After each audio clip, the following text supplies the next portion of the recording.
every IT person needs to be aware of the security challenges that we are faced with. And here's the broad categories that we could potentially drill down into. First, physical installations can be attacked with hardware. We're talking about things like unplugging the power from the hardware, sabotaging, destroying the hardware, stealing, removing the hardware. Environmental threats.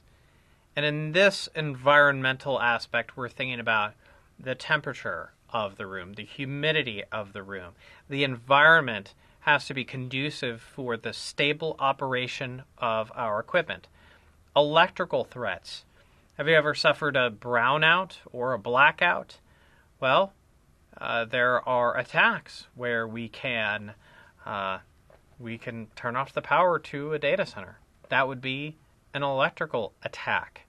Maintenance, where we start thinking about how our equipment is maintained, gets into even documentation of cabling and making sure that the right people are maintaining it and that the privileges for badge entry are appropriate. And we always use the principle of least privilege when we can. Reconnaissance attack is usually a precursor to a more significant attack, but information is tremendously powerful. The more information you have, the more targeted and effective an attack that might be down the road is going to be. And so recon, you're doing things like the enumeration.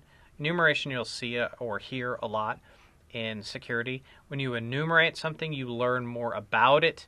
You know more specifics. Oh, okay, they're running Windows 8.1, or they've got a beta version of that operating system, or that's the iOS code on that device. Knowing that means they can look that up, see if there are vulnerabilities that they can take advantage of.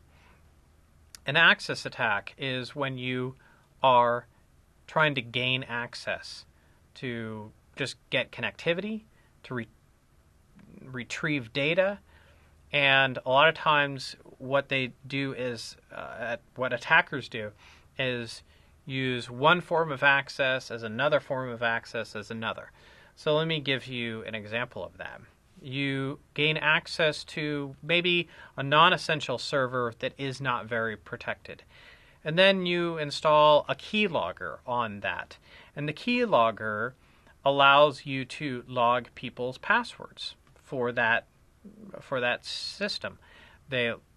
We log their passwords, and then we retrieve that information, and we see, okay, that's the password that admin uses.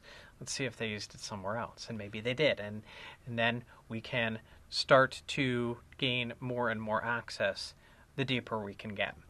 Password attacks. I would encourage you, by the way, to watch a movie, a documentary about Edward Snowden. It's a really cool IT movie, whether you like him or hate him. It's great, and they get into password attacks and what government agencies can pull off. Password attacks could be dictionary-based, or they can be brute forced, or you could even maybe get the information about maybe the hash of the password, and you can break that. There are ways that you can do that with things inside of the Cisco operating system. For instance, level 7 encryption of passwords can be hacked.